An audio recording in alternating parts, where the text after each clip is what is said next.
The year is 1648. A boy stands in the Cretan dust.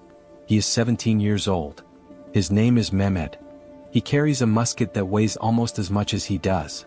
His boots are new. His hands are soft. He has never killed a man. He stares up at walls that rise from the earth like the bones of some ancient god. Pale stone, sloped outward, catching the Mediterranean sun and throwing it back into his eyes until he has to look away. His sergeant tells him not to worry. They will be home before the autumn rains. Remember that promise. Hold it in your mind. Because 21 years from now, Mehmed will walk away from these same walls. He will be 38. His beard will be gray. His knees will grind like broken millstones when the weather turns cold. And a son, born the same year Mehmed first stood in this dust, will have grown into a full man. A stranger. A face Mehmed has never seen. That is not a story someone invented to make you feel something. That is a documented fact. Recorded in Ottoman military archives with the same cold efficiency they used to count grain shipments and dead horses. The siege of Candia lasted 21 years, 3 months and 11 days. It is the longest military siege in recorded history. Nothing before it. Nothing after it. Nothing comes close. 108,000 Ottoman soldiers died trying to take one city. 30,000 Venetian defenders died trying to hold it. Both empires bled themselves white. Both spent fortunes that took centuries to accumulate. And by the very end, no one on either side of those walls could remember what any of it was for. They just kept fighting. Because stopping felt like admitting that all of it, every death, every year, every letter home that never got a reply, had been for nothing. And neither side could stomach that truth. So how does something like this begin? How does a siege outlive the men who started it? How does a war forget its own purpose and keep grinding for 2 decades? It starts the way most catastrophes start, with wounded pride, and a decision that seemed clever at the time. September 1644. The Eastern Mediterranean. A convoy of Ottoman merchant vessels cuts through blue water on its way home from Egypt. The ships ride low, heavy. Their holds are packed with silk and spice and gold. But the cargo that matters is not in the holds. It is on deck. The chief black eunuch of Sultan Ibrahim's palace stands at the rail, watching the horizon. Beside him, court officials, servants, and one woman who matters more than all the silk in Egypt. The wet nurse of the Sultan's infant daughter. She fed the child from her own body. In Ottoman court culture, that bond is sacred. She is not a servant. She is family. And she is sailing home to Constantinople under the Sultan's protection. She never arrives. Out of the glare of the afternoon sun, sails appear. White crosses on red fields. The Knights of Malta. Warrior monks. Holy corsairs. Men who have made piracy a religious calling and turned the Mediterranean into a hunting ground. They hit the convoy without warning. Fast galleys. Train crews. Men who fight with the conviction that God approves of every throat they cut. The Ottoman escorts are outnumbered. Outmaneuvered. The knights board the merchant ships, strip them bare and drag every living soul aboard back to Malta in chains. The chief eunuch, the court officials, the wet nurse, all of them, gone. When the news reaches Constantinople, it does not arrive as a military report. It arrives as a humiliation. The woman who nursed the Sultan's daughter is sitting in a Christian dungeon. European courts are laughing. Diplomats whisper behind their hands. Pamphlets circulate in Italian cities mocking Ottoman impotence. Sultan Ibrahim needs revenge. Fast, public, devastating. His war council gathers. The obvious target is Malta itself. Go to the source. Crush the knights on their own island. Make an example that no corsair will ever forget. But the room goes quiet when Malta is mentioned. Because every man in that room knows what happened the last time the Ottoman Empire attacked Malta. 1565. The Great Siege. 40,000 Ottoman soldiers against a few hundred knights and a few thousand Maltese militia. The fortress held. The Ottomans were driven into the sea. The defeat was humiliating. The memory still burns. If they attack Malta again and fail again, the shame will be worse than the kidnapping. So someone in that room, history does not record exactly who, offers an alternative. Crete. The logic is seductive. Crete sits roughly the same distance from Constantinople. The island is wealthy beyond measure. Vineyards, olive groves, grain fields stretching across fertile plains. It controls shipping lanes that connect Europe, North Africa, and the Levant. And critically, it belongs to Venice. Venice in 1644 is not the power it used to be. The Republic is aging. Slow. Its army is stretched across too many garrisons. Its treasury is strained. Its navy is still dangerous, but its will to fight a full-scale war is uncertain. Strike Venice. Take Crete. Restore the Sultan's honor. Quick campaign. Massive reward. Everyone sails home before the winter storms. On parchment in candlelight, surrounded by men nodding their agreement, it looks flawless. 21 years of death say otherwise. If this story is already gripping you, if you want to see history like this reach more people, drop a like right now and leave a comment. It is a small thing, but it makes a genuine difference. Now, let us watch an empire walk into a trap it built for itself. June 1645. 400 Ottoman warships appear on Crete's western horizon. The sea itself seems to darken with their hulls. 50,000 soldiers, cavalry, artillery trains, engineers, supply wagons stretching back for miles along the coast roads after landing. The first target is Candia, a Venetian fortress town on the western coast. The garrison, their numbers perhaps 3,500 men. They watch the Ottoman army come ashore and send frantic messages east to the capital. To Candia. They are here. Thousands of them. We need reinforcements. Now, the Venetian governor in Candia reads the dispatches. He is not alarmed. The Ottomans have raided Crete before. They burn a few villages. They collect loot. They sail home before the autumn storms make the sea impassable. This is a tantrum, not an invasion. He sends back reassurances. Hold your positions. This will pass. He is wrong. Catastrophically. Irreversibly wrong. The Ottomans do not raid. They besiege.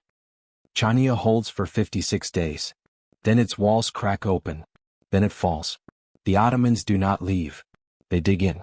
They fortify what they have taken. They keep moving east. Rethymno is next. 23 days. Its garrison fights hard. Not hard enough. Then smaller forts. One after another. Each Venetian commander sends the same desperate message. We cannot hold. Send help. And each time. By the time Venice debates what to do, the fortress has already surrendered. By 1648, the Ottomans control nearly the entire island. Ports, farmland, roads, villages.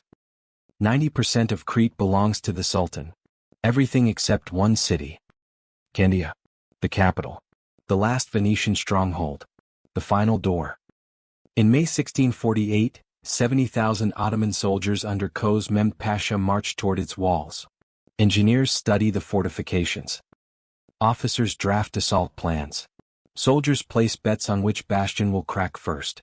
They give it 3 months, maybe 6 if the defenders prove stubborn. They are staring at 21 years. But why? What makes this city different from every fortress the Ottomans have just eaten alive? Francesco Morosini the Elder stands on the walls of Candia and watches the Ottoman army spread across the landscape below like a dark tide finding its level. Behind him, chaos. A city designed for 15,000 people now holds over 30,000.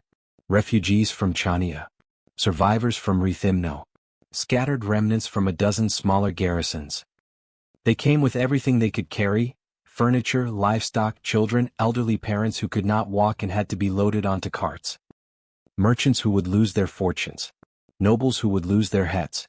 Greek Orthodox civilians who knew exactly what happened to populations that resisted Ottoman conquest and lost. The streets are choked. Churches overflow with families sleeping on stone floors. Warehouses have become shelters. Courtyards have become camps. The city smells of too many people. Fear. Sweat. Animals penned too close together. Morosini counts what he has. 3,500 professional soldiers. Career men. Men who know how to hold a line and follow orders under fire. 2,000 armed civilians and militia. Brave perhaps. Willing perhaps. But they have never faced Ottoman janissaries in a real assault. Courage without training is just a more dignified way to die. Against 70,000. The numbers are absurd. But Morosini has something his fallen colleagues at Candia and Rethymno did not. He has the fortress itself. Candia is not a medieval castle. It is not a single wall with towers and a prayer. This is a Renaissance war machine built by Michel Samicili, one of the most brilliant military architects who ever drew breath. Every angle calculated. Every stone placed with killing in mind. 7 massive bastions jut from the walls like the knuckles of a clenched fist. San Salvatore, Martinengo, Jesus, San Andrea, Sabianera, Vituri, Bethlehem. Each one functions as its own self-contained fortress. Independent fields of fire. Underground powder magazines. Room for hundreds of troops. If one bastion falls, the others keep fighting. The walls themselves are not just thick. They are 20 meters deep at the base. Earth packed between stone facings. Cannonballs do not punch through. They sink in. They are absorbed. The walls eat artillery fire the way sand swallows a fist. And they slope outward. Projectiles glance off at angles instead of striking flush. Scaling ladders cannot sit flat against them. Climbers have to lean backward to ascend, exposed, awkward, easy to kill. Beyond the walls, a dry moat. 15 meters deep. 30 meters wide. No ladder spans it. No cavalry charges across it. Anyone who enters it enters a stone coffin. Beyond the moat, a glassy, open ground. Flat, clean. Nowhere to hide. A killing field where artillery and musket fire can reach every inch. Then the outlying forts. Rocca al Mare guarding the harbor mouth. Fort San Dimitri covering the southern approach. A network of smaller positions creating overlapping zones of death. On paper, Candia is a nightmare. A fortress designed to consume entire armies. But paper does not account for hunger. Paper does not account for plague. Paper does not account for the 21 years of grinding despair that are about to descend on every soul inside these walls. Morosini gathers his officers. He does not give them inspiration. He gives them truth. We hold here, or we lose everything. Venice has no more fortresses to fall back to. No more islands. No more retreats. This is the line. We hold it, or we die on it, or we watch the Republic die with us. The room is silent. Not because the words are stirring, because every man present knows they are true. And then Morosini says the thing that will define the next 2 decades of their lives. The sea is everything. As long as ships reach this harbor, we eat. We fight. We hold. The moment that lifeline is cut. He does not finish the sentence. He does not have to. Every officer in that room understands. The walls can hold for a century, but the stomachs behind those walls cannot. Candia lives or dies by its harbor. By the supply ships that run the Ottoman blockade under cover of darkness. By the convoys that bring ammunition, flour, salted fish, and medicine. Cut the sea, and the greatest fortress ever built becomes the largest coffin ever constructed. That is the equation. That is the bet. That is the thread on which 30,000 lives now hang. Outside, the Ottoman army settles into its camps. Cook fires dot the hills in every direction. The sound of shovels biting earth carries on the evening wind. The siege is beginning. Mehmed, the 17-year-old who will become an old man at these walls, unrolls his bedding for the first time. He can see the fortress from where he lies. Pale stone against a darkening sky. He writes a letter home. He tells his mother not to worry. His sergeant says they will be home by winter. He folds the letter, seals it, gives it to a courier. He will write many more letters from this place. Each one shorter than the last. Each one less certain. Until eventually the letters stop. Not because Mem dies. Because he runs out of things to say. June 18, 1648. 3 weeks into the siege. And Koz Mehmed Pasha makes the first mistake that will define this war. He gets impatient. His engineers are pleading for time. They need weeks, maybe months. Proper approach, trenches dug in zigzag patterns toward the walls. Artillery positioned at optimal range. Detailed maps of every Venetian gun emplacement. Standard siege procedure. Slow. Methodical. The kind of work that keeps soldiers alive. But Mehmed Pasha has spent the last 3 years watching his army devour Crete. Chania broke. Rethymno broke. A dozen smaller forts crumbled like wet clay. His janissaries are the finest infantry on the planet. His artillery train carries over 80 heavy guns. And the walls in front of him, impressive, yes, but still just walls. He gives the order. Direct assault. San Andrea Bastion. No more waiting. His officers protest. Carefully. Quietly. Because you do not argue loudly with a pasha who has the Sultan's ear. But they make the point. No bombardment yet. No breaches in the walls. No weakened sections. He is asking men to charge intact fortifications defended by soldiers who have been preparing for exactly this moment. Mehmed Pasha shuts them down. He has seen Venetian defenders before. They break. Everyone breaks. A quick victory here saves months of expensive siege work. The Sultan wants results. He will deliver results. June 18th. 12,000 Ottoman soldiers form ranks in the fields below San Andrea. The janissaries stand in the front line. White felt caps. Polished weapons. Faces set like stone. Behind them, provincial infantry, good soldiers, steady, reliable. Behind them, irregulars. Men whose purpose everyone understands without saying it aloud. They are there to climb over the bodies when the front ranks fall. Inside Candia, Venetian spotters on the walls watch the formations assemble through the morning haze. Runners sprint to Morosini. He reads the report.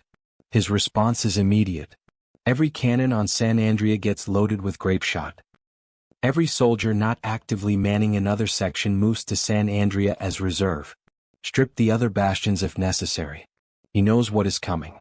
He knows exactly how bad it will be. But not for his men. The drums begin. Ottoman war drums. Rhythmic. The sound rolls across the open ground like distant thunder. Then 12,000 voices rise in unison. The advance begins. They come in waves. Textbook assault doctrine. First wave absorbs the fire. Second wave advances over the first. Third wave reaches the walls. Fourth wave pours through whatever gap exists. That is the theory. It works against most fortresses. 200 meters from the walls, Venetian artillery fires. Not wild. Not panicked. Disciplined. Time. Rehearsed. Every gun crew on San Andrea has practiced for weeks. They know their range markers. They know the reload rhythm. They know exactly how long it takes to swab, load, aim, and fire. Grapeshot leaves the barrels. Dozens of iron balls packed into each cannon charge. At 200 meters, the spread pattern is devastating. Each discharge cuts a lane through the advancing formation. Men do not fall individually. They disappear in groups. Entire files erased. The front ranks dissolve. But the formation keeps moving. Because the men behind step forward. And the men behind them step forward. Because stopping means death. Retreating means execution by their own officers. The only direction is forward. Into the fire. 100 meters. Venetian musketeers join from the wall tops. Hundreds of them. Arranged in rotating ranks. Front rank fires. Kneels to reload. Second rank steps forward. Fires. Kneels. Third rank. Continuous. Unbroken. A wall of lead pouring down into packed human bodies. The Ottomans reach the moat. And here they discover what the engineers tried to warn them about. 15 meters deep. 30 meters wide. A dry stone canyon with vertical sides. No ladder they carry is long enough to descend one side and ascend the other. They need to fill it first, with fascines, bundles of sticks, sacks of earth.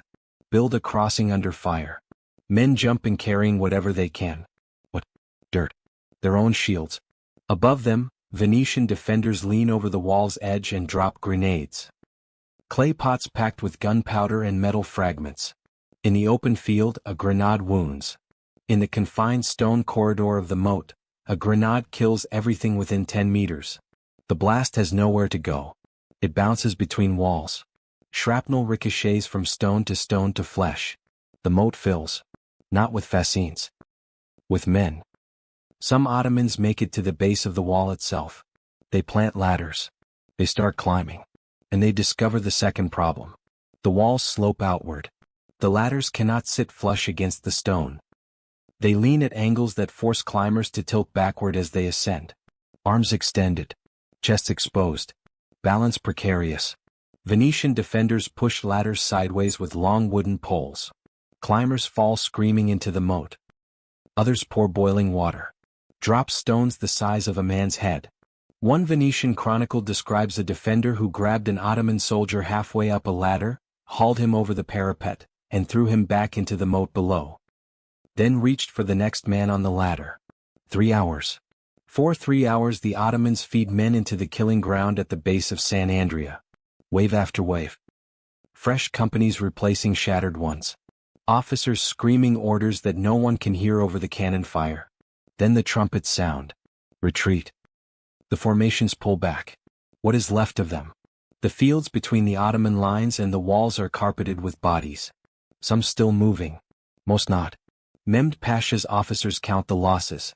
1,800 dead.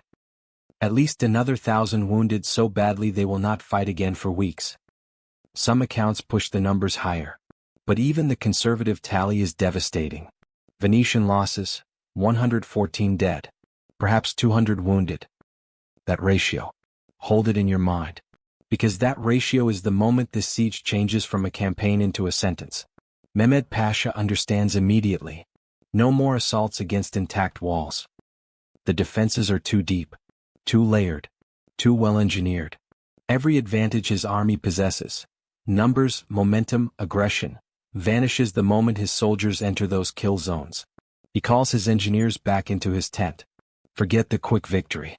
Forget autumn. Forget the letters promising soldiers they would be home by winter.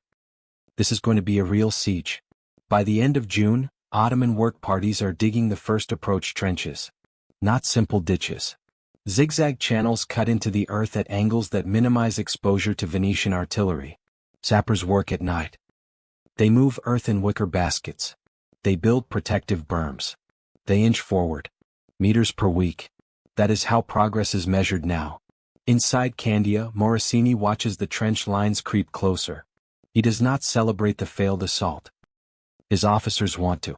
They crushed an elite Ottoman attack with almost no losses. Proof that Candia can hold. Morosini gathers them. His voice is flat. That was the easy part. They tested us with impatience. We won. Now they will do this properly. They will dig for months. They will bring their guns forward. They will pound these walls until sections collapse. And then they will come again. Not climbing ladders in a moat. Walking up ramps made from our own rubble. He tells them to prepare for a long siege. Stricter rationing. Ammunition stockpiles. Troop rotations to prevent exhaustion. And most importantly, reinforce the walls from the inside. Because when the Ottomans finally make breaches, secondary defenses must be ready. A young officer asks the question everyone is thinking. How long can we hold? Morosini looks at him. Men in the room will later describe that look as haunted. As long as the ships keep coming. The moment the sea is cut off, we are dead. Until then, every meter of these walls. Like your life depends on it. He pauses. Because it does. Outside, in the Ottoman camps, soldiers are writing different letters now. The early letters were confident. Excited. War as adventure. Glory waiting around the corner. The new letters are shorter. Blunter. A janissary named Hassan writes to his brother in August 1648. His letter survives in Ottoman archives. We are digging trenches toward walls that do not fall. Every night men die in these ditches. Every morning we dig further. The city sits on its hill and watches us like an animal that cannot be killed. I think we will be here a long time. He was right. He would be there for 8 more years. A mine explosion would kill him in 1656. But in June 1648, neither side understands the math yet. The Ottomans think this will just take longer than expected. The Venetians think they can hold until reinforcements arrive. Both are wrong.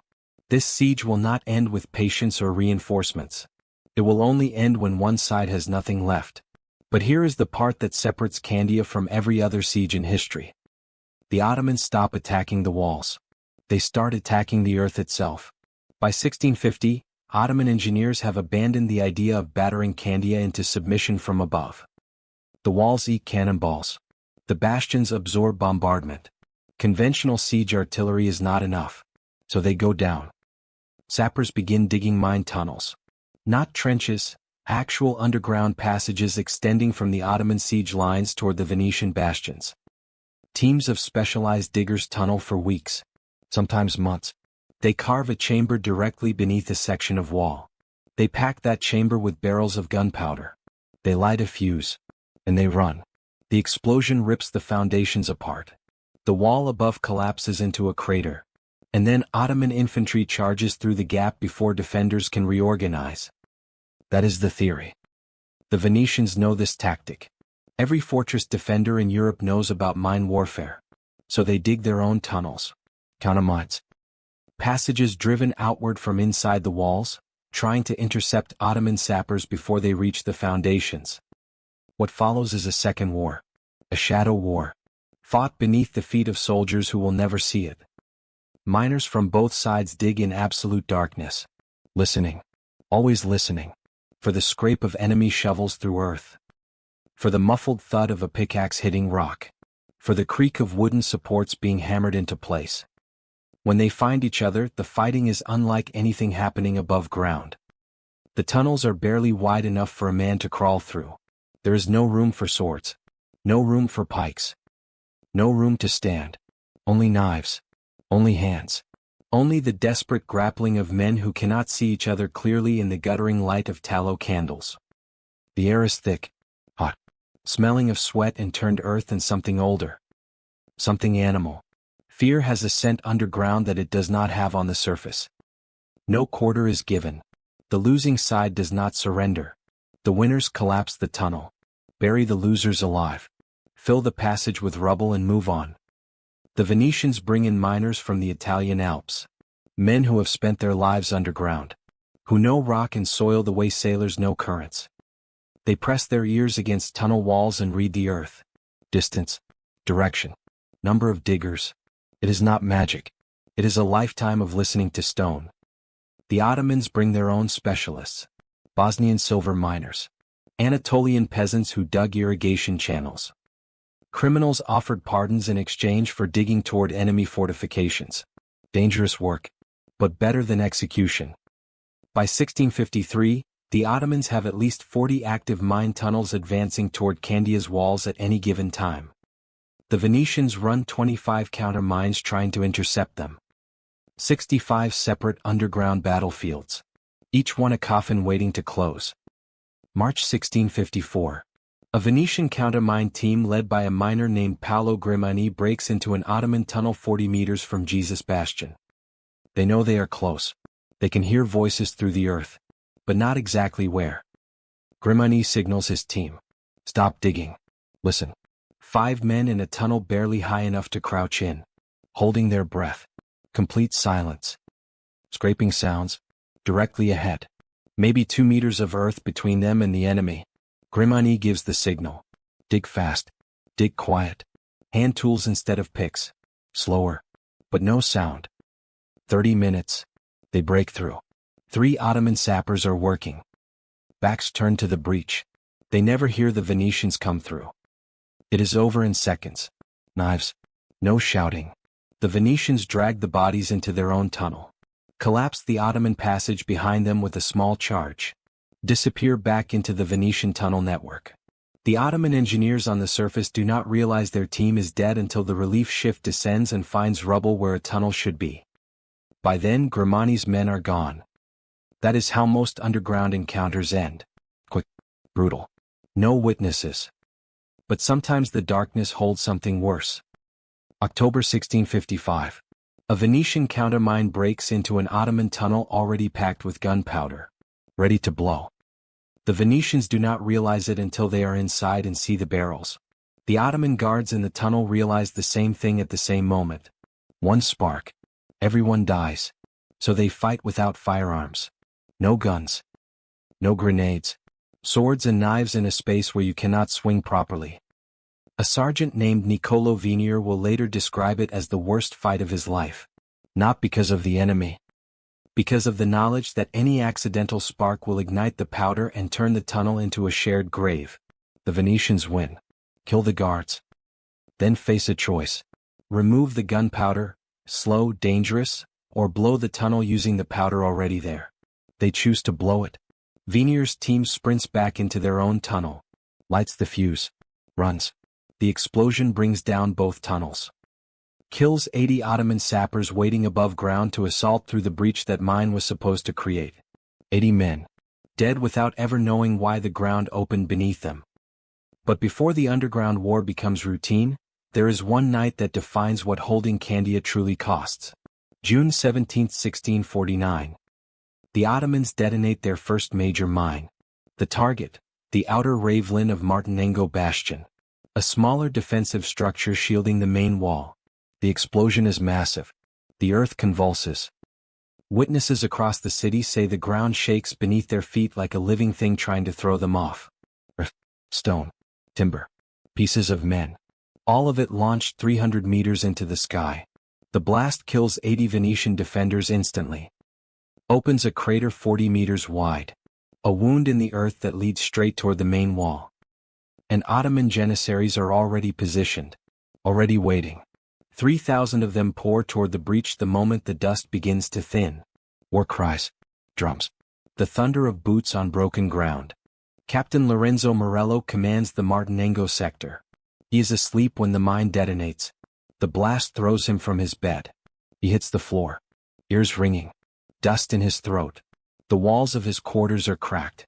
He grabs his sword. Does not bother with armor. There is no time.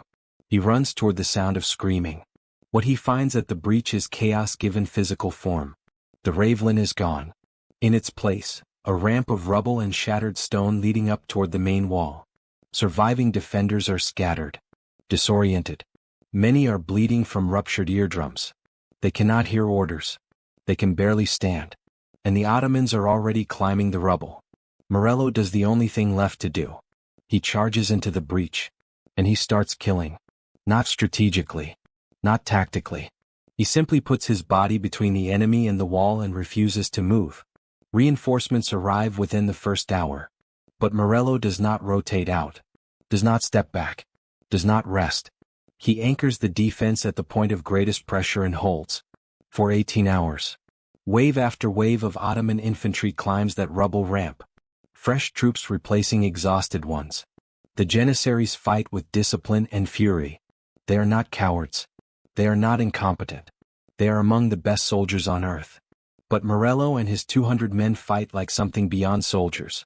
They fight like men who understand, in their bones, in their blood, that if this breach falls, Candia falls.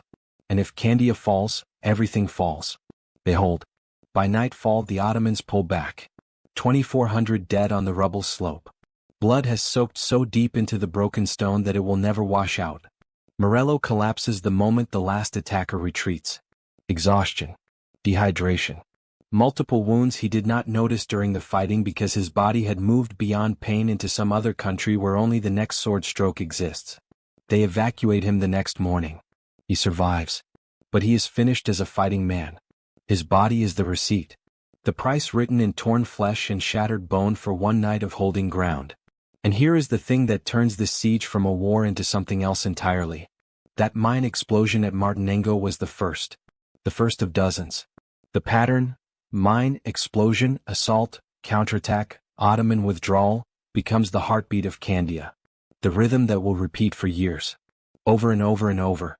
The ground around Martinengo transforms. Crater overlapping crater. Shattered stone piled on shattered stone. Bodies buried in collapsed tunnels that no one can reach.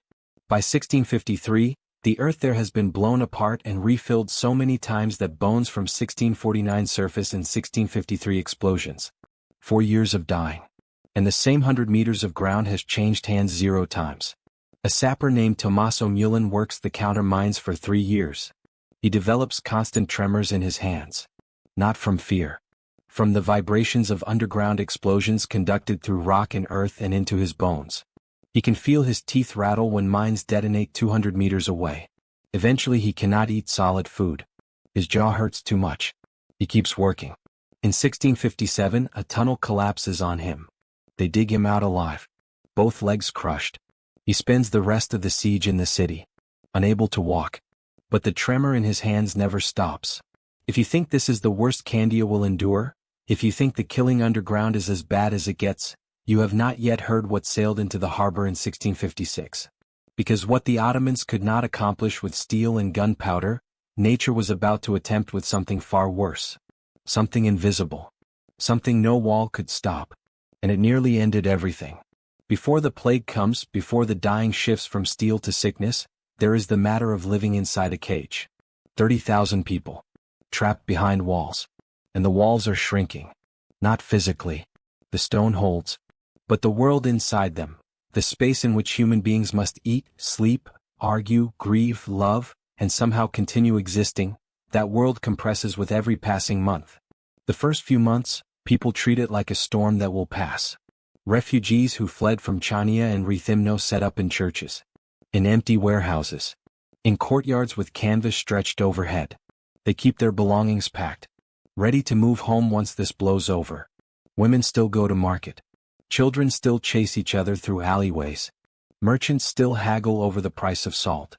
By autumn 1648, the pretending stops.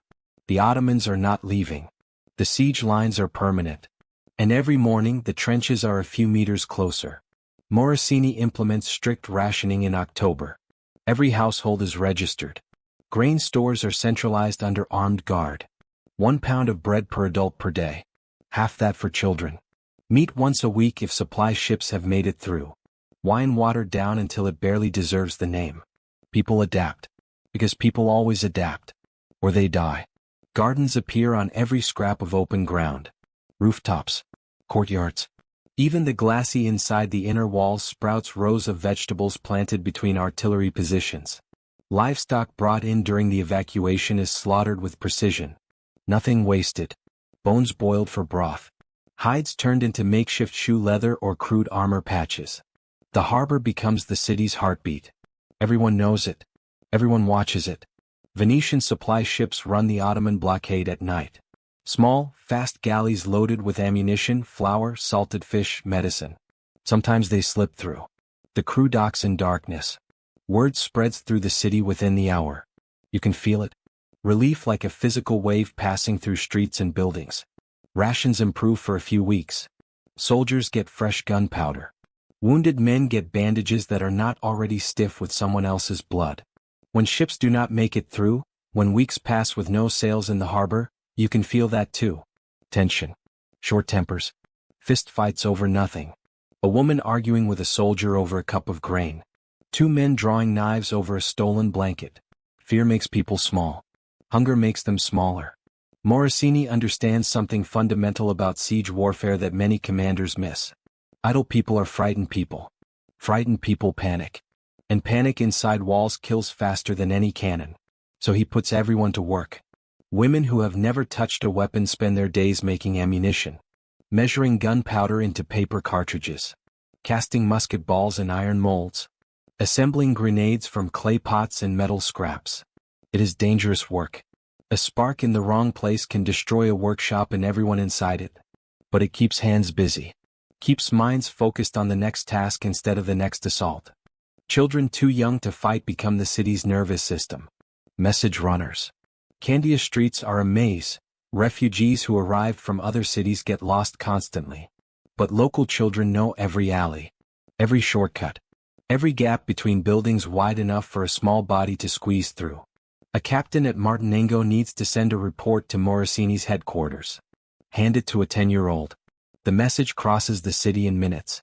The elderly do what they can. Cooking for soldiers. Mending torn uniforms. Tending rooftop gardens. In a besieged city there is no such thing as useless. Everyone contributes. Or everyone starves. And then there are the soldiers themselves. Candia's garrison is not one army. It is a patchwork. About 1,200 professional Venetian troops form the corps, career soldiers who know formation fighting and can hold discipline under fire. Another 1,500 are Greek locals. Cretans defending their own island. They fight harder than anyone because they have the most to lose. Several hundred are Italian mercenaries, mostly from Naples and Genoa, who signed contracts with Venice and now find themselves trapped inside those contracts. And then the volunteers. Knights from Malta rotating in for a few months of holy combat. French noblemen seeking experience. German artillery specialists hired for their expertise with heavy guns. Papal troops sent by Rome to defend Christendom. They rotate in and out when ships can get through. The professionals and locals stay. They are assigned to specific bastions. They learn every stone, every firing angle, every crack in the mortar that needs watching. Martinengo in the northwest becomes the primary flash point. The Ottomans want it because taking it would cut the city's inland water supply. So Martinengo gets the best troops, the most reinforcements, the heaviest guns. Jesus Bastion in the south faces the worst artillery bombardment. The crews stationed there learn to sleep through cannon fire, or at least to lie still with their eyes closed and pretend. A dark humor develops. Venetian gunners at Jesus Bastion take bets on where the next Ottoman cannonball will land. Winner gets an extra ration of wine. Gallows humor. The laughter of men who have accepted that death is random and the only sane response is to make a game of it. Life develops its own rhythm. Morning, repair damage from yesterday's bombardment. Afternoon, artillery exchanges. Evening, Ottoman work parties advancing trenches under cover of darkness. Venetian raiding parties trying to destroy the progress. Night, silence. Or something close to it. No fires near the walls. No torches. Anything that creates a silhouette makes a target. People learn to navigate by memory. Soldiers on watch learn to identify threats by sound alone. The scrape of shovels. The creak of a cannon carriage being repositioned. Whispered orders carried on the wind from Ottoman positions. Morosini walks the walls every night. Not inspecting. Just present. Soldiers see him pass in the darkness and know that command is awake. Alert. Watching. It matters more than any speech he could give. By December 1648, Antonio Barbaro, a Venetian officer who will eventually lose an eye and still keep fighting, writes in his journal, "We have stopped counting days. There are only two kinds now. Days when they attack, and days when they prepare to attack. Both feel the same." He is right. And 1648 is just the beginning. The plague ships come without announcement. Merchant galleys from Alexandria. They carry grain. They carry ammunition. They carry powder and shot and salted fish and all the things a besieged city needs to survive. They also carry rats. Late May 1656. 8 years into the siege. A dock worker in Candia's harbor develops a fever. His neck swells. Hard lumps form in his armpits. He sweats through his clothes. He cannot keep food down. 3 days later he is dead. Then his wife dies. Then their neighbors. Then the family across the street. By June the physicians know what they are dealing with. Bubonic plague. The same disease that erased a third of Europe 3 centuries earlier. And it is loose inside a city where 30,000 human beings are packed into a space built for 15,000. Where families share single rooms. Where sanitation means an open gutter running down the center of the street. Where rats move freely between buildings, between bedrolls, between the living and the dead. Morosini orders quarantine measures. Infected households are sealed. Doors nailed shut from the outside. Guards posted to prevent anyone from leaving. The sick are moved to a makeshift pest house near the eastern walls. The dead are carried outside the fortifications during overnight truces with the Ottomans, both sides pausing the killing long enough to bury the killed. None of it works. Plague does not respect nailed doors. Not when fleas carry it from body to body. Not when rats travel through walls and under floors. Not when the entire city is one continuous contact zone where avoiding other human beings is physically impossible. June. 200 dead. July. Over 1,000. August. 2,500. A Venetian priest named Father Domenico keeps meticulous records. His handwriting deteriorates as the months pass, steady in June, shaking by August, barely legible by October. He describes carts rolling through streets after dark. Collectors shouting for households to bring out their dead. Bodies stacked on wooden frames. Some still breathing. Too weak to protest being loaded alongside corpses. He writes, "We have ceased to treat the dying as human. There is no time for last rites. No time for dignity. We bury them in groups of hundreds and pray for their souls collectively. God forgive us." The garrison gets hit as hard as the civilians. Soldiers live in close quarters inside the bastions. They share barracks. They eat from common pots. They sleep in shifts on the same bedrolls. Once plague enters a bastion, it moves through the garrison like flame through dry wood. Martinengo loses 180 soldiers to plague in July alone. Jesus Bastion loses 150. Officers die alongside common soldiers. Wealth provides no protection. Private quarters provide no barrier. The disease kills nobles and laborers with identical indifference. By September 1656, Morosini has perhaps 1,400 effective combat troops. Less than half the garrison strength from January. He strips soldiers from the less threatened bastions and concentrates them at the critical defensive points. Entire sections of wall go virtually unmanned. If the Ottomans attack now, with full force with everything they have, they can probably take the city. But they cannot attack. Because the plague is not confined to Candia. The Ottoman camps outside the walls are worse. Far worse. Soldiers packed into tent cities with no sanitation infrastructure. Latrines overflowing. Garbage rotting in the summer heat. Rats everywhere, in the food stores, in the bedding, in the gaps between tent stakes. When plague hits the camps in June, it does not creep. It runs. Ottoman soldiers have no option of quarantine. The army must function. Tents cannot be sealed. The sick cannot be evacuated, there is nowhere to send them. So infected men keep working. Keep digging. Keep standing watch. Keep spreading the disease to every man they touch, every cup they share, every trench they crawl through. The 12th Janissary Regiment starts the summer with roughly 800 men. By September 90 remain. The rest are dead. Not from combat. From swollen lymph nodes and hemorrhaging and fever that turn strong men into shivering wreckage in 72 hours. Constantinople sends replacements. 3,000 fresh troops from Anatolia. Young men who have never seen Crete. They arrive in August. By October, fewer than 1,800 are alive. The plague kills 40% of them in 2 months. Many die without ever seeing a Venetian soldier. Without ever firing a weapon. They simply arrive. Get sick. And stop existing. Estimates for Ottoman plague deaths between June 1656 and March 1657 range from 15,000 to 20,000. In 9 months. From a disease no one can see. No one can fight. No one understands. Venetian surgeon Giovanni Bonifacio works 20-hour days treating plague victims. He writes that the worst part is not the symptoms. The fever, the swelling, the blackened skin, the hemorrhaging. It is watching patients realize they are going to die. Young soldiers begging for treatments he does not have. Mothers asking him to save children when he knows he cannot. He develops emotional numbness as a survival mechanism. Stop seeing patients as people. Process them as cases. Treat symptoms mechanically. Do not learn names. Do not form attachments. Because attachments hurt when they die. And they all die. Bonifacio catches plague himself in September. He survives. Perhaps 30% of infected people do, if they are otherwise healthy and lucky. But he never fully recovers. The rest of his journals describe chronic fatigue and joint pain that lasts years. By late 1656, combat operations have essentially ceased. The Ottomans are not launching assaults. The Venetians are not conducting raids. Both armies are too weak, too sick, too hollowed out. The siege continues in name only. Guards on walls. Occasional artillery shots fired to prove that someone is still alive behind the guns. But the intensity drops to almost nothing.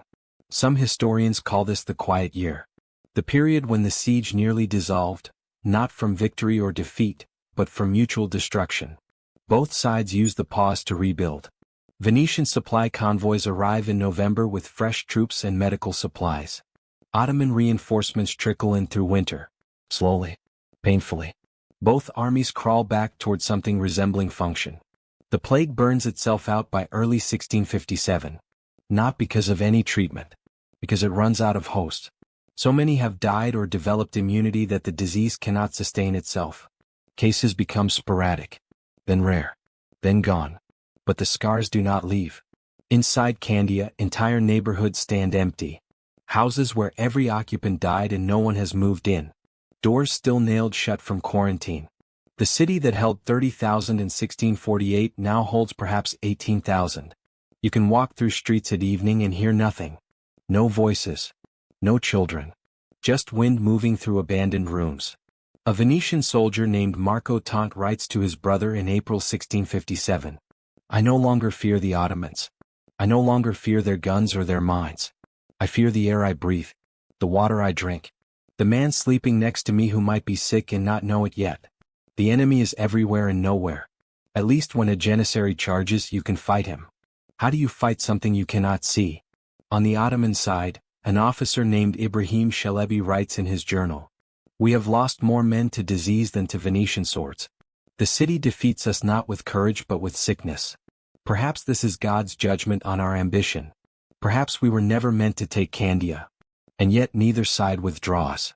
Neither side negotiates. Both keep going. Because stopping would mean admitting that 8 years and tens of thousands of lives have been wasted. For nothing. Now here is where the siege becomes something no military academy teaches. Something no strategy accounts for. The men in charge start dying. Not in battle. From the siege itself. Between 1648 and 1666, 11 different Ottoman commanders lead the siege of Candia. The average tenure is less than 2 years. Koz Mehmed Pasha, the one who ordered that first failed assault, dies in his tent in August 1651. Fever. His doctors call it camp sickness. Probably typhus. Maybe dysentery. 3 years of command. Nothing gained. He is buried on Crete. Constantinople does not send condolences. They send a replacement. Musa Pasha arrives with fresh orders. Finish this. The Sultan is tired of hearing about Candia. Tired of spending money. Tired of sending men to an island that should have fallen 3 years ago. Musa's solution: attack harder. He launches a major assault on Martinengo in June 1652. 8,000 men. 2 weeks of preliminary bombardment. Multiple breaches. The assault fails. Over 3,000 dead. He tries again in September. Jesus Bastion. Same result. 2,500 dead. Third attempt. November. San Andrea. By now the janissaries are questioning orders openly. Officers have to threaten execution to get men to advance. They advance. They die. Nothing changes. Constantinople recalls Musa in disgrace. No record of what happens to him afterward. Probably executed quietly. That is how the Ottoman system handles expensive failure. Next, Ghazi Hussein Pasha. Patient. Methodical. Promising. He arrives in early 1653 with a different philosophy. Fewer assaults. More siege engineering. More mines. More artillery. Slow grinding. It is working. Then in August 1654, Hussein makes a mistake. He goes forward to inspect the artillery positions at Jesus Bastion personally. Wants to verify the guns are properly sighted. A Venetian gunner on the wall spots movement in the Ottoman trenches. Too many officers clustered together. High-value target. He adjusts elevation. Loads. Fires. Direct hit. The cannonball takes Hussein's head off in front of his staff. The Venetians do not know they have killed the Ottoman commander until 3 days later when deserters bring the news inside the walls. The garrison celebrates. Outside, the Ottoman army descends into chaos. Hussein was competent. Respected. Effective. And now he is dead because he stood in the wrong place for 3 seconds. Constantinople sends Kenan Pasha. Then Sari Hussein Pasha. Then Gurku Mehmed Pasha. The names blur together. They arrive.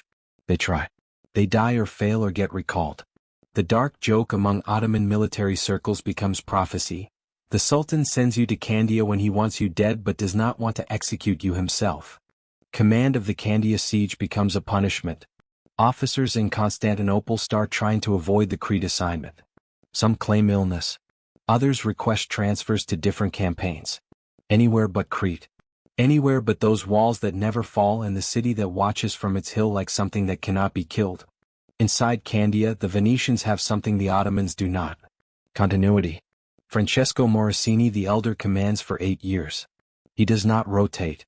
He does not get recalled. He stays. Learns. Adapts. Refines.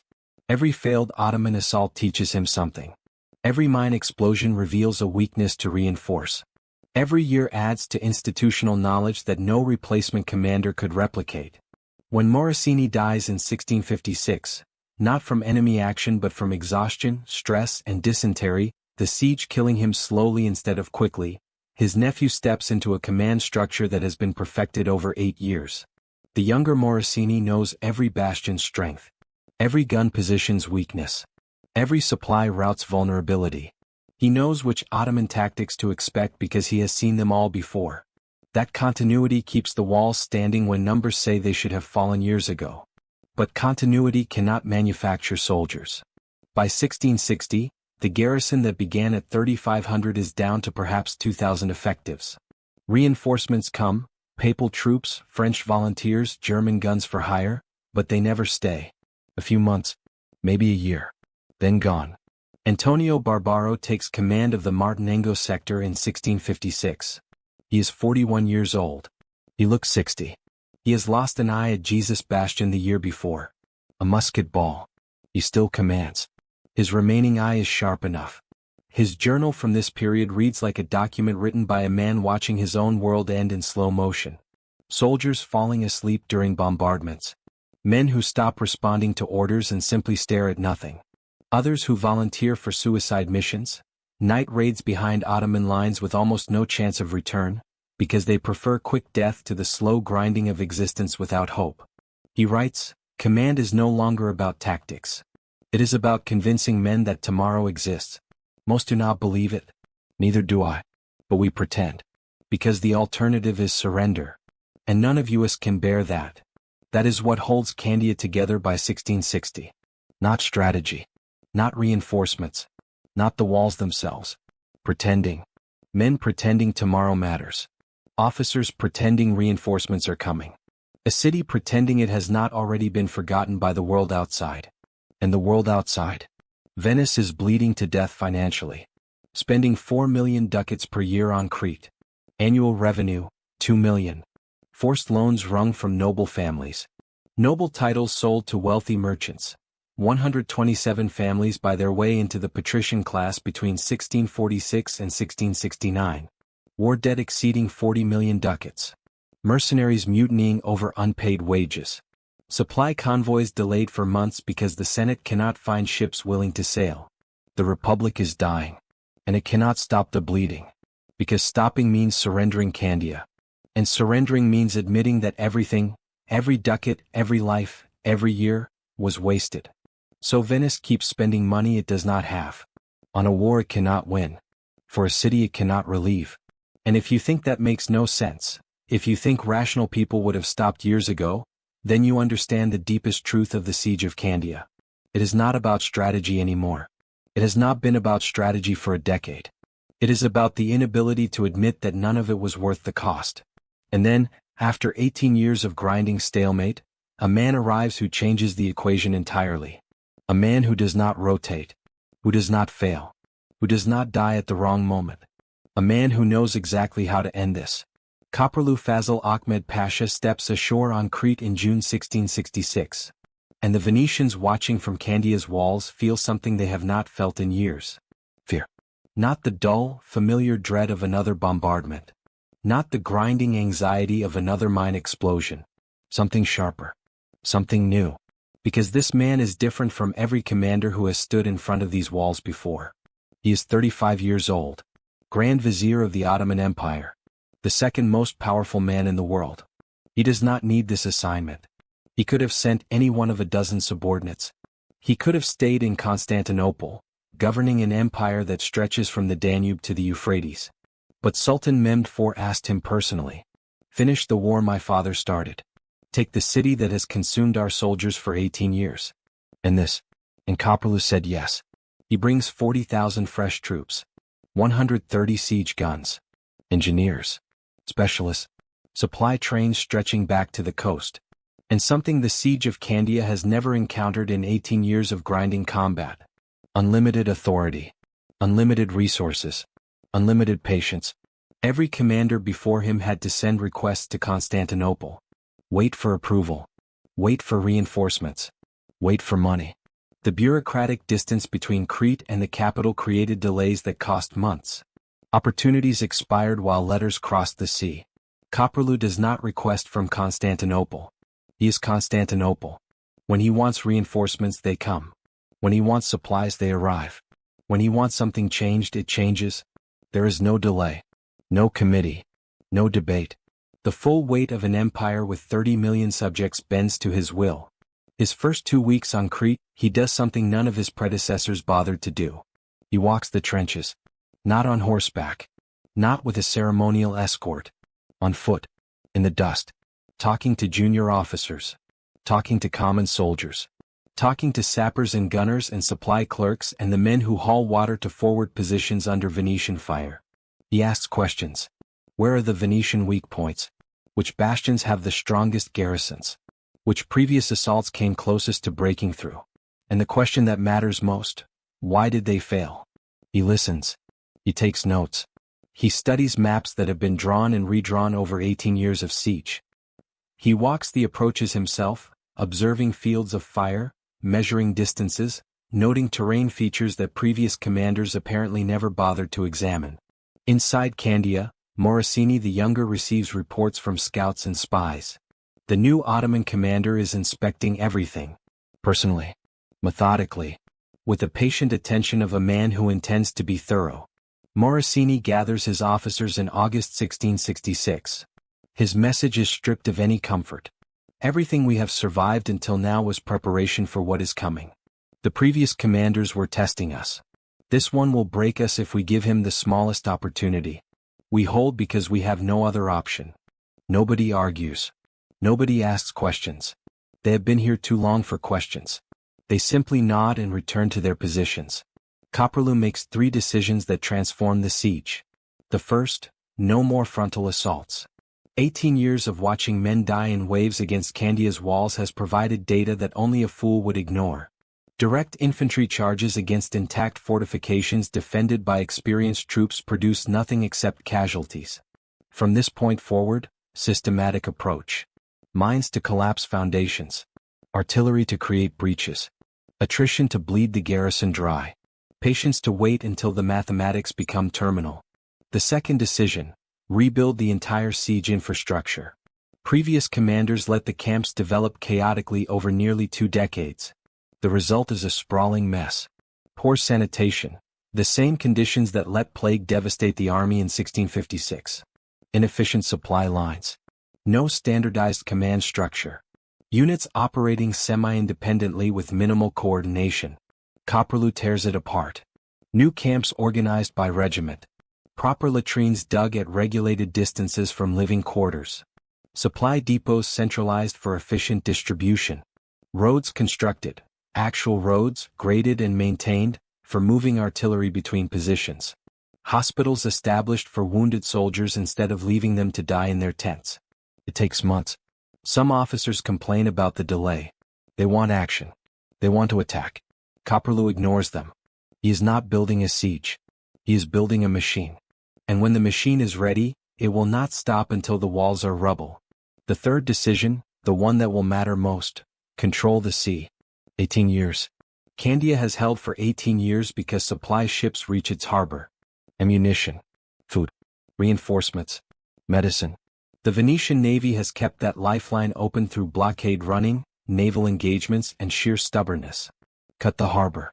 Starve the city. The greatest walls ever built mean nothing if the men behind them have no powder for their guns and no bread for their bellies. Copperlew brings in the Ottoman Navy. Not a half-hearted blockade like previous years. Coordinated naval pressure.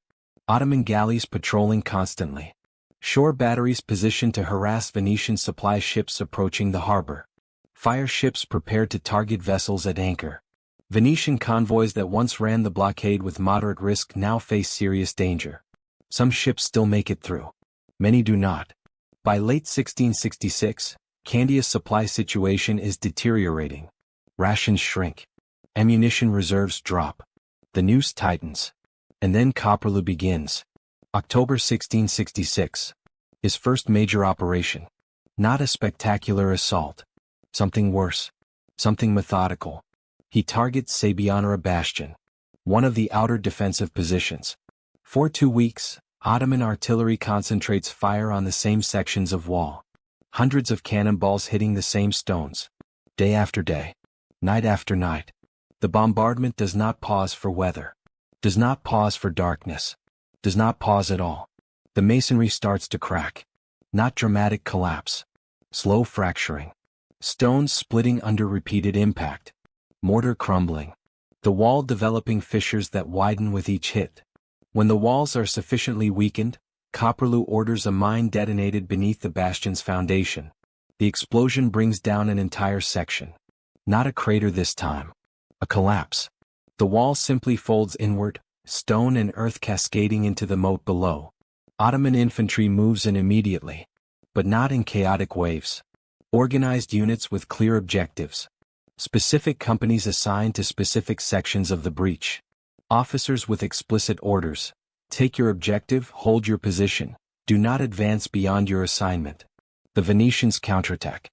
Fighting inside the breach lasts 11 hours. Close quarters. Rubble underfoot.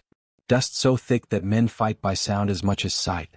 Both sides feed reserves into a confined killing zone where every meter costs lives. The Venetians are pushed back. The Ottomans take Sabianara. It is the first permanent Ottoman territorial gain inside Candia's outer defenses since the siege began. In 18 years. The first ground taken and held. And here is what separates Köprülü from every commander before him. He does not push further. Previous commanders would have seized the momentum. Thrown more troops forward. Tried to exploit the breach. Overextended. And gotten pushed back when the Venetians counterattacked with reserves. Köprülü stops. He fortifies what he has taken. Builds Ottoman defensive works on captured ground. Positions artillery on the ruins of Sabianara to target the next bastion. Then waits. Consolidate. Prepare. Advance. Repeat. Not glory. Not drama. Engineering. By early 1667, the Ottomans hold Sabianara and are advancing on Martinengo. The same bastion that has been the focal point of combat for 18 years. The bastion that Captain Morello held with his bare hands in 1649. The bastion that has absorbed dozens of assaults and held every single time. April 1667. Ottoman miners detonate a massive charge under Martinengo's outer wall. The explosion rips a breach 50 meters wide. The largest breach of the entire siege. Köprülü sends 5,000 troops. Explicit orders, take the breach. Hold it. Do not overextend. 2 days of fighting. The Venetians throw everything at the breach. Counterattacks. Artillery at point-blank range. Grenades. Hand-to-hand combat in rubble so deep that men climb over debris taller than themselves to reach the enemy. They kill over 2,000 Ottoman soldiers. But the Ottomans hold. When the dust settles and the last counterattack fails, Ottoman soldiers stand inside the breach of Martinengo Bastion. The bastion that anchored Candia's defense for nearly 20 years. Compromised. Not fallen, not yet, but compromised. The Ottomans are inside the outer defensive ring.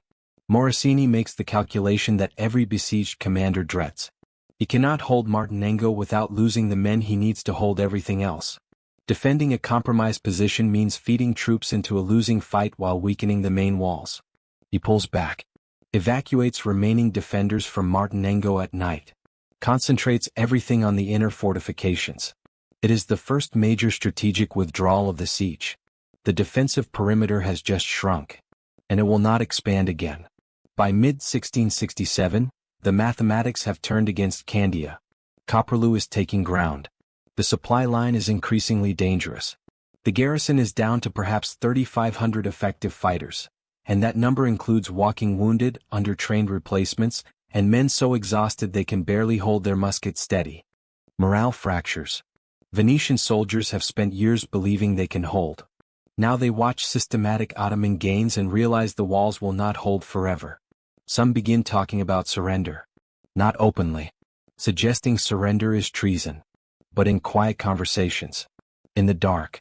Between men who have fought side by side for years and trust each other with truths they would never speak in daylight. How long can we actually last? Morosini hears the whispers. He addresses the garrison in August 1667. Survivors will later record his words. He does not promise victory. He does not claim reinforcements are coming. He does not lie. We hold until we cannot. When that moment comes we will know. Until then, every day we hold is a day Venice lives. That is the job. Nothing more. Nothing less. It is not inspiring. It is honest. And for men who have been fighting for 19 years, honesty is the only currency that still has value. Then in May 1669, something happens that makes every man inside those walls dare to believe. Ships on the horizon.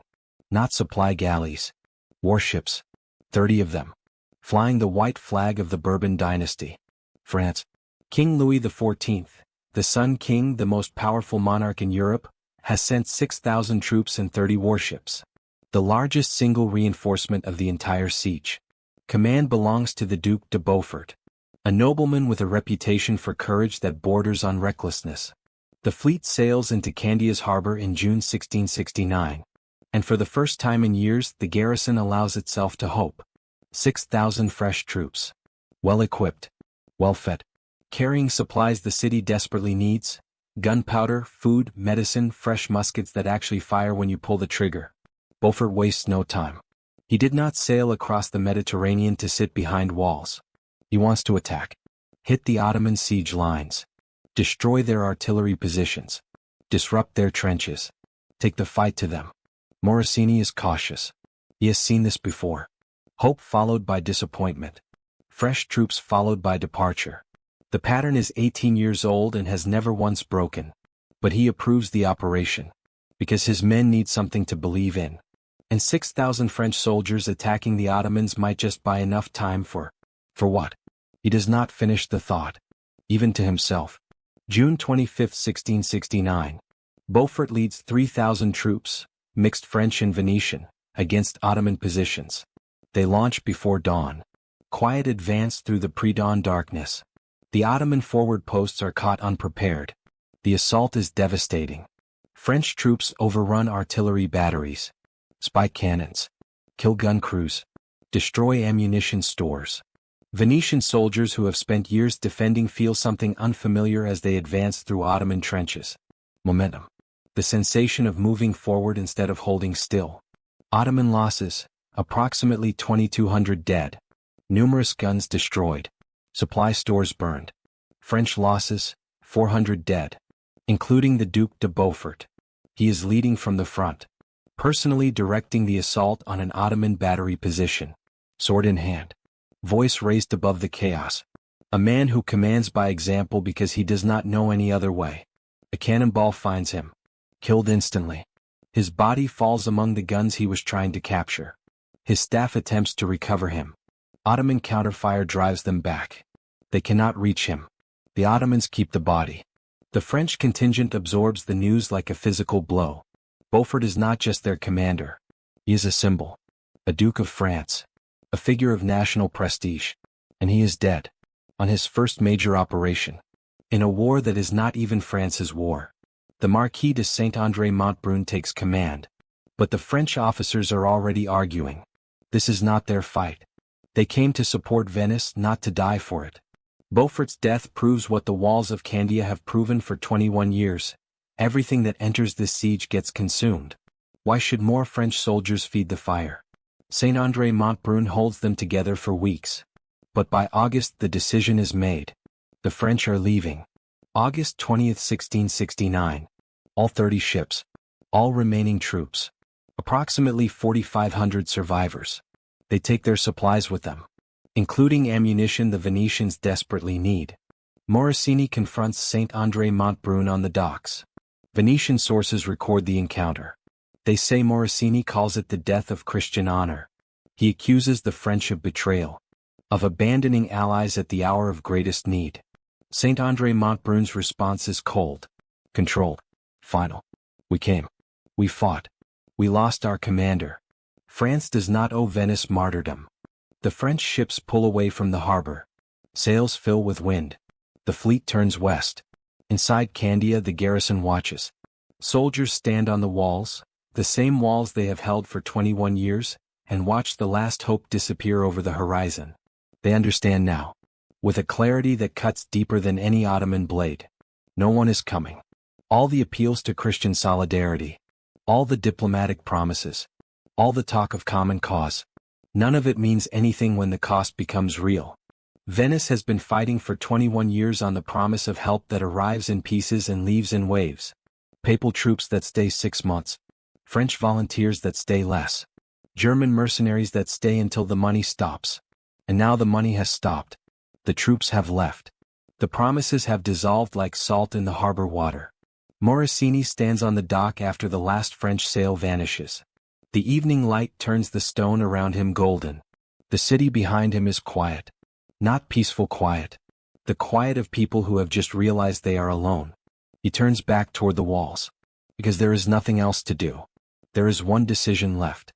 The hardest decision any commander will ever face.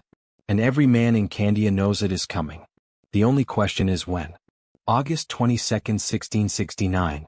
2 days after the French sails disappear over the western horizon, Koprulu Fazıl Ahmed Pasha walks to the edge of his command position and looks at Candia's walls for a long time. He has been patient for 3 years. Systematic. Methodical. He has taken ground and held it.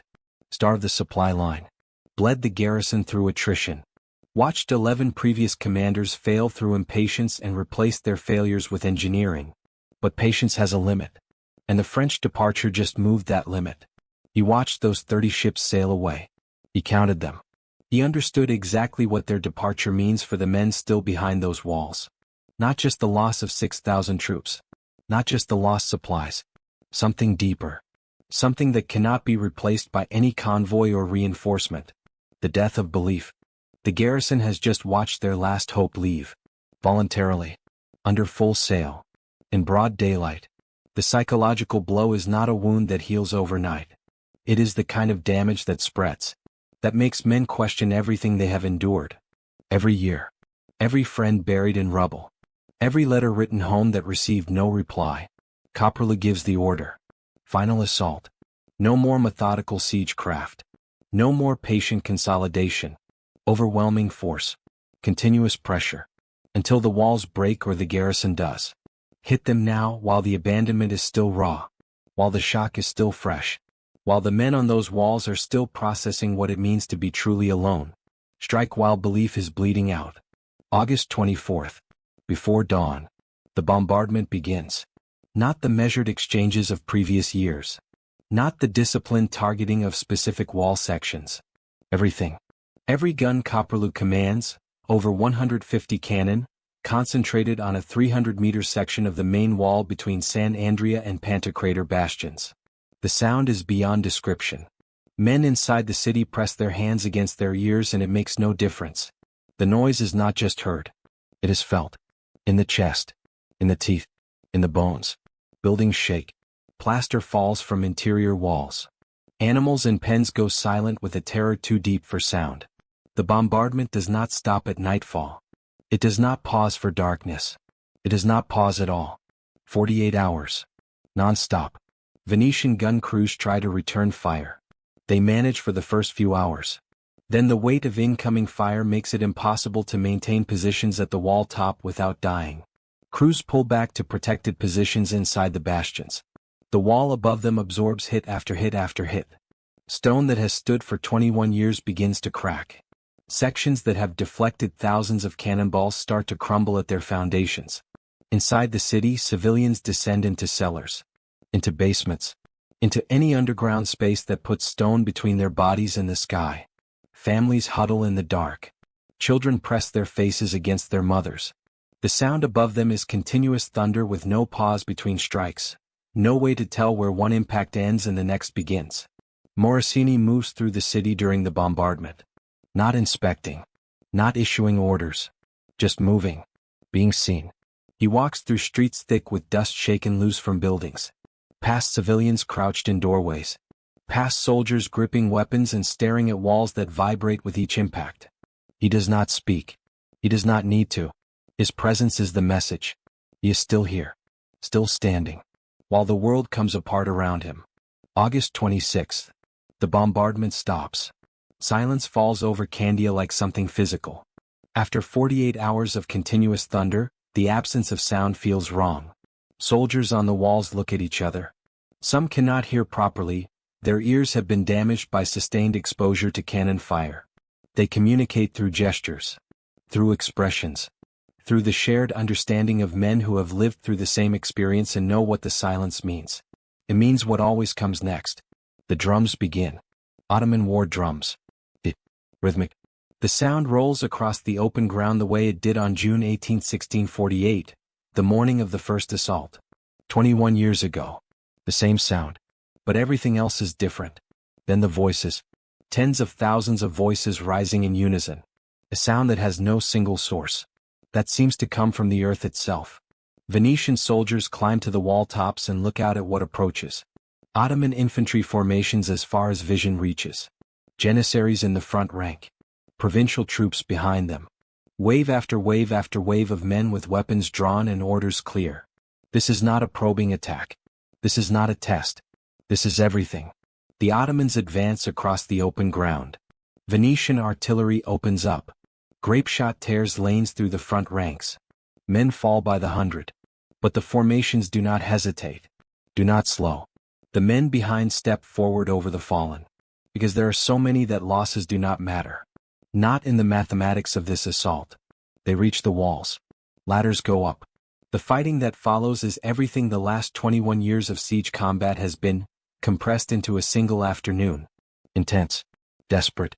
Grinding. Venetian defenders push ladders. Drop grenades. Fire muskets at point-blank range into faces they can see clearly. The kill ratio is what it has always been at Candia. For every Venetian who dies, 10 or 15 Ottomans fall. But the mathematics no longer favor the Venetians. 6 hours. The assault grinds for 6 hours across the full length of the threatened wall section. Then Ottoman trumpets sound withdrawal. The formations pull back. They leave their dead behind them, a carpet of bodies on the approach ground that the August heat will make unpleasant by morning. Morosini counts the losses. Ottoman casualties, approximately 4,500 dead. Venetian casualties, 380 dead. Over 600 wounded. He puts the report down. The numbers are not what matters. What matters is what the numbers mean. 380 dead who will not be replaced. 600 wounded who will not recover in time for the next assault. Which will come tomorrow. Or the day after. Morosini now commands fewer than 2,800 effective soldiers. Against an Ottoman army that has just demonstrated it can spend 4,500 men in a single afternoon and launch the same assault again without blinking. August 27th. 3 Ottoman mines detonate simultaneously. 3 different sections of wall. 3 separate explosions shaking the city at the same moment.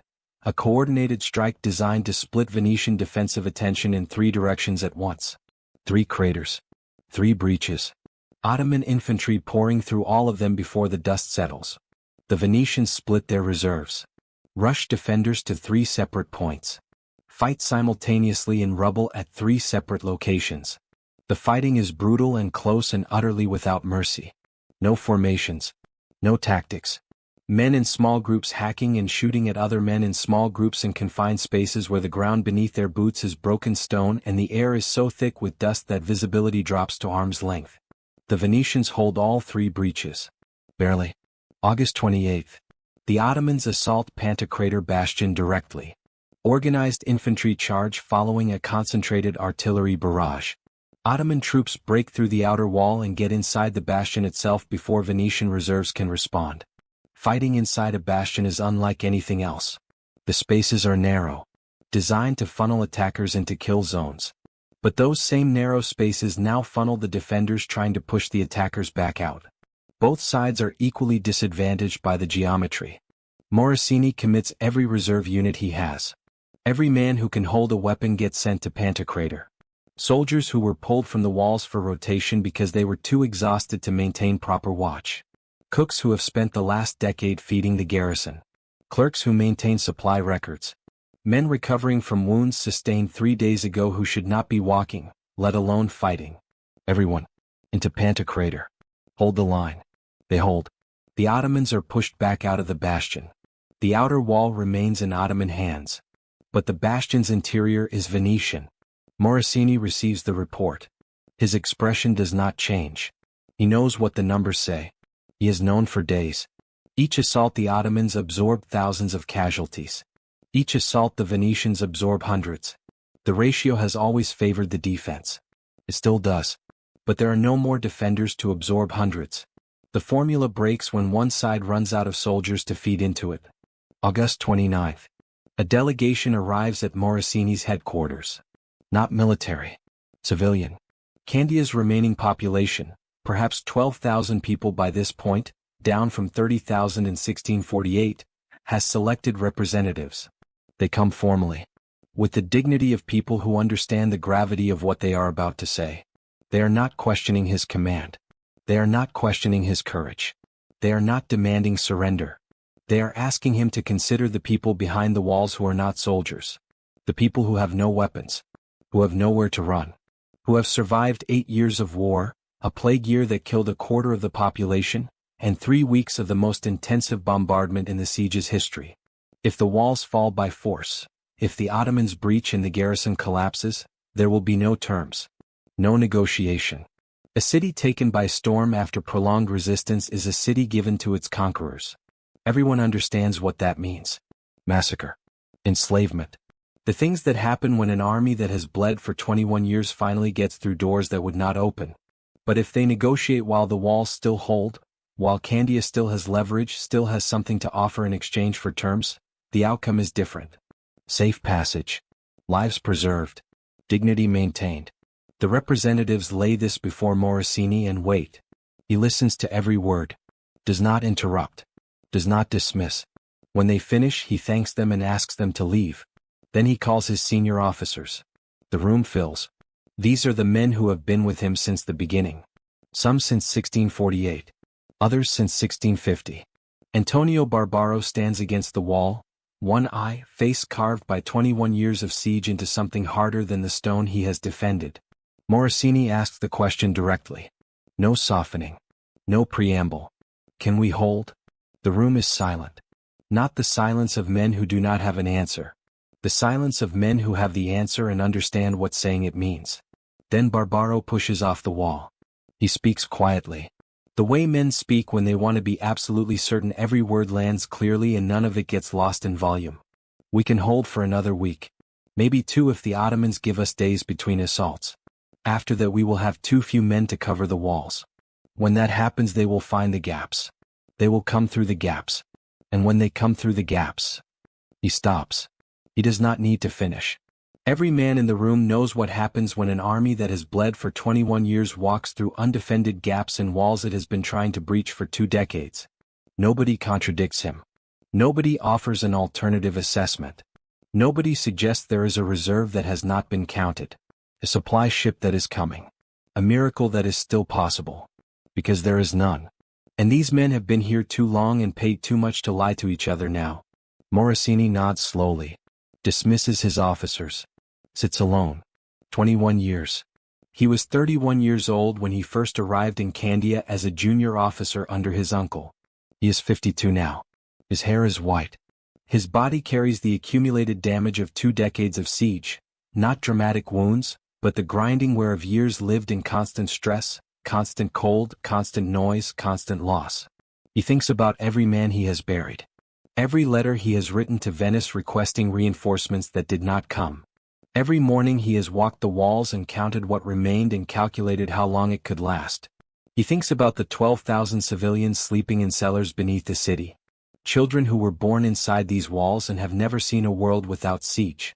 Old men and women who fled here from Chania in 1645 and have been inside these walls ever since. 24 years. Their entire displaced lives spent within these fortifications.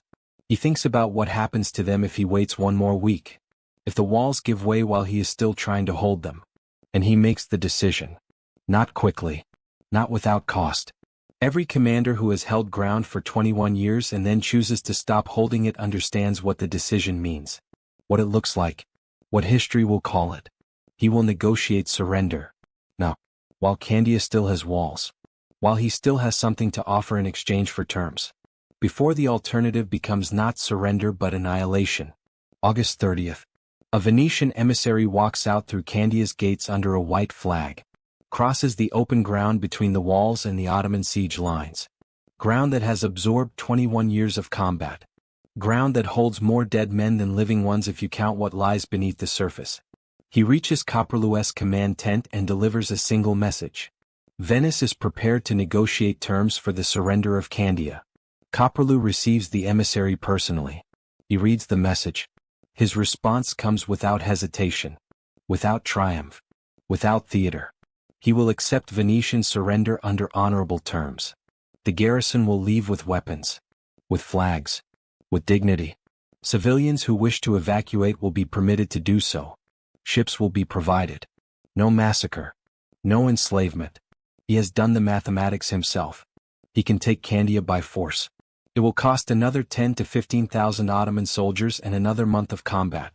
Or he can accept surrender now, take the city intact, and preserve those men for future campaigns. The choice is simple.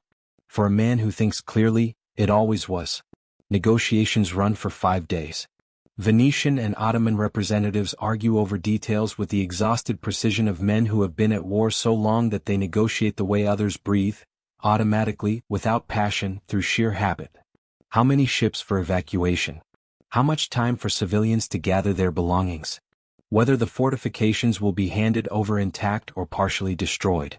The status of prisoners held by both sides. September 5, 1669. The final terms are signed. Venice surrenders Candia and all remaining Cretan holdings to the Ottoman Empire.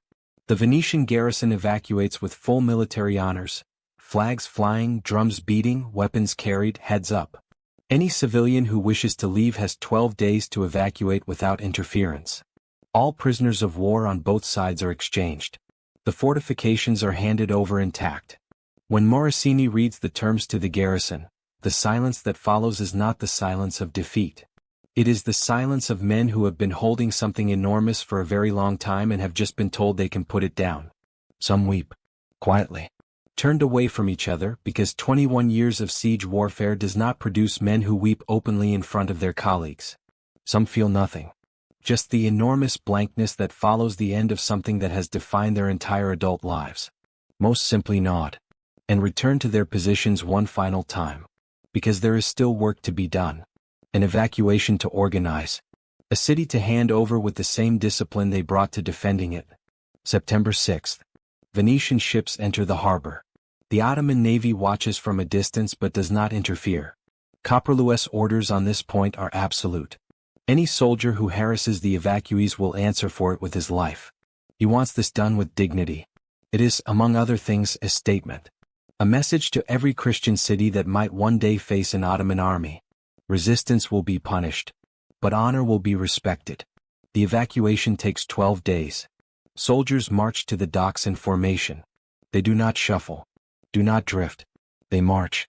Because the discipline that has kept these walls standing for 21 years does not stop because the war is ending.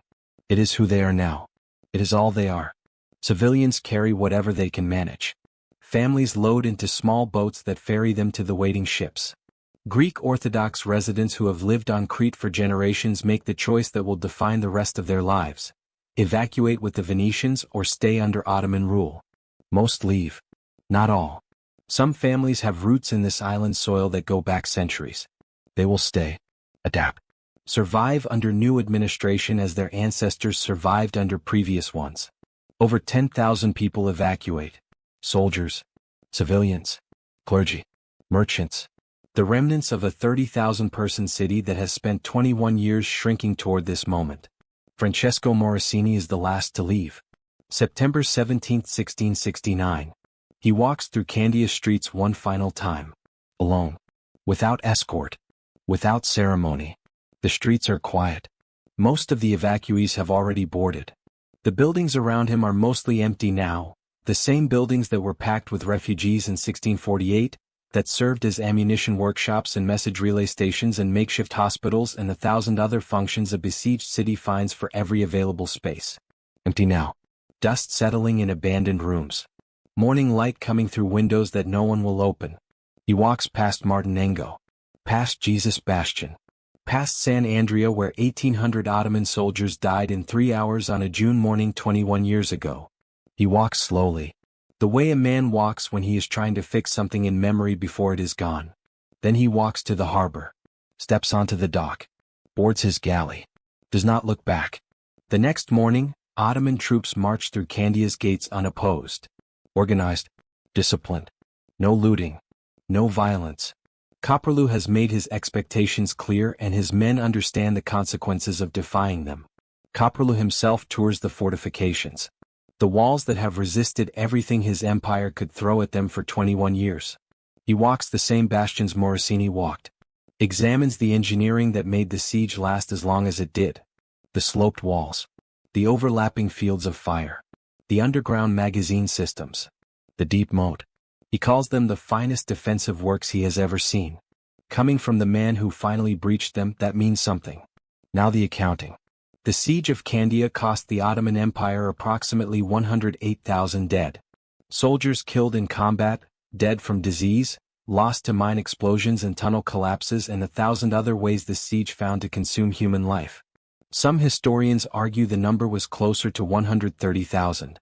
The conservative figure is already staggering. The Ottomans spent more men taking one city than they lost in some entire wars. The conquest of Hungary in the 1540s, a campaign that reshaped Europe, cost fewer lives than the siege of Candia. And what did they gain? Crete, an island they already controlled 90% of by 1648. They spent 21 years and over 100,000 lives taking the last 10%. Venice lost approximately 30,000 dead from a citizen population of 150,000. 1 in 5 Venetians either died or lost immediate family to this war. The financial cost reached 125 million ducats. Centuries of accumulated commercial wealth drained in 2 decades. Trade volume halved. Dutch and English merchants filled every gap Venice left in Mediterranean commerce. The economic model that had made Venice the queen of the Mediterranean for 4 centuries was broken beyond repair. By 1700, Venice is a second-tier power. By 1750, barely relevant. By 1797, Napoleon dissolves the Republic without significant resistance. The oldest surviving republic in European history ends not with a siege but with a signature, because there is nothing left worth defending. The siege did not cause Venice's decline. Venice was already declining in 1645. But it took the accumulated wealth and military capacity that might have funded adaptation, recovery, reinvention, and burned all of it trying to hold one island city against an empire with 30 million subjects. The siege did not destroy Venice. It revealed that Venice was already dying. And then it used up everything that might have saved it. What happened to the people who lived this story tells you more than any strategic analysis. Francesco Morosini sails back to Venice expecting to face judgment. He surrendered the city. He lost Crete. By any conventional military accounting, he failed. Venice calls him a hero. The Senate debates his return and concludes, correctly, that holding Candia for 21 years against impossible odds, then negotiating an honorable evacuation that saved 10,000 lives, is one of the greatest military achievements in Venetian history. He did not fail. He held until holding was no longer mathematically possible. Then he chose to preserve lives over pride. They give him command of subsequent campaigns against the Ottomans. He besieges Athens in 1687 and wins, ironically, accidentally destroying the Parthenon in the process when his artillery ignites an Ottoman powder magazine stored inside it. He becomes Doge of Venice in 1688. Dies in 1694 on campaign, still fighting. Still commanding. Still the man who refused to stop. He never stopped. Even at the end. Antonio Barbaro, the one-eyed veteran who first arrived in 1648 and fought until the last day in 1669, returns to Venice and retires. There is one surviving record of him petitioning the Senate for a pension in 1672. 3 years after the siege. A man who gave 21 years of his life, his eye, his health, and the entirety of his youth to Venice's defense, asking for enough money to live on. Whether the Senate granted it, no record shows. He is never mentioned again. The soldiers who held the walls went home. They still had homes. If the people they left behind had waited. If the villages they grew up in still existed in the form they remembered. No parades greeted them. No ceremonies. No formal recognition beyond what their immediate commanders could offer before those commanders dispersed as well. They had done something that no other soldiers in recorded history had done. Sustained combat operations in the same location for over 2 decades. Held a city against an empire. Outlasted 11 enemy commanders. Survived plague and starvation and mine explosions and the slow psychological disintegration of watching everything familiar disappear year by year. And they received nothing for it except the knowledge that they had done it. On the Ottoman side, Koperlu Fazıl Ahmed Pasha receives everything he expected. Public recognition. Imperial praise. Sultan Mehmed IV celebrates the conquest of Crete across the empire. Koperlu's reputation, the Grand Vizier who finished what others could not, is secure. He dies in 1676 during a campaign in Poland. 7 years after Candia. 45 years old. Still campaigning. Still serving. Like Morosini, he never stopped. Mehmed, the 17-year-old who became a gray-bearded 38-year-old, walks away from Candia's walls when the siege ends. No record shows what becomes of him. No archive preserves what he does next. Whether he finds the son he never met. Whether his knees heal enough to work the land again. Whether he lives another year or another 30. He simply disappears. Back into the anonymity from which history briefly lifted him to make a point about what 21 years does to a human body. A human life.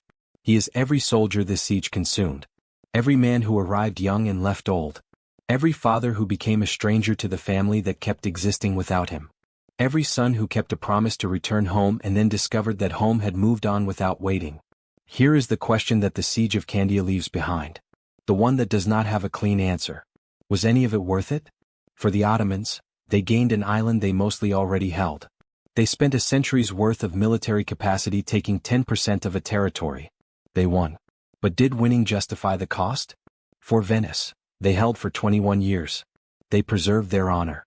They saved 10,000 lives through negotiated surrender instead of letting the city fall to assault. They demonstrated something about human endurance that has no precedent in recorded military history. But they lost Crete. They lost their treasury. They lost their commercial position. They lost the Republic itself, eventually. Was surviving 21 years of that a victory? Or was it simply the longest, most expensive way to reach the same ending? The men who fought at Candia, Ottoman and Venetian, Janissary and Greek local, French volunteer and Maltese knight, did something almost impossible to comprehend from the distance of 3.5 centuries. They showed up. Every day. For 21 years. To walls that would not fall. Against enemies that would not stop. In a war that had forgotten its own purpose. For empires that were spending themselves into ruin. They showed up anyway. Not because they believed they would win. By the middle years, most of them had stopped believing in victory. They showed up because the man next to them was showing up. Because the alternative was to abandon the person beside you to face it alone. Because after enough years, the siege stops being about the walls and becomes about the people inside them. That is what the siege of Candia actually is. Stripped of strategy. Stripped of imperial ambition. Stripped of the religious justifications and the political calculations and the economic interests. It is a story about what human beings do when stopping is impossible. When every rational argument says quit. When the cost has long since outrun any conceivable reward. When the promised help keeps arriving and leaving and arriving and leaving until there is no more help to wait for. What do you do then? You hold. Not because you believe it will work. Not because anyone is watching. Not because history will remember your name, most of theirs have been forgotten already. You hold because the person beside you is still holding. And that, in the end, is the only reason any of us ever need. 21 years. 3 months. 11 days. 138,000 dead between both sides at minimum. 2 empires permanently diminished. A republic eventually dissolved. A city that changed hands and then changed again over the centuries that followed.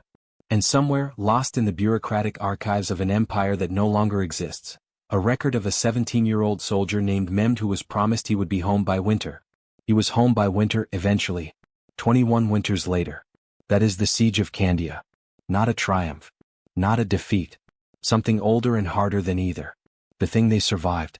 This was dark history exhumed, where the past still bleeds.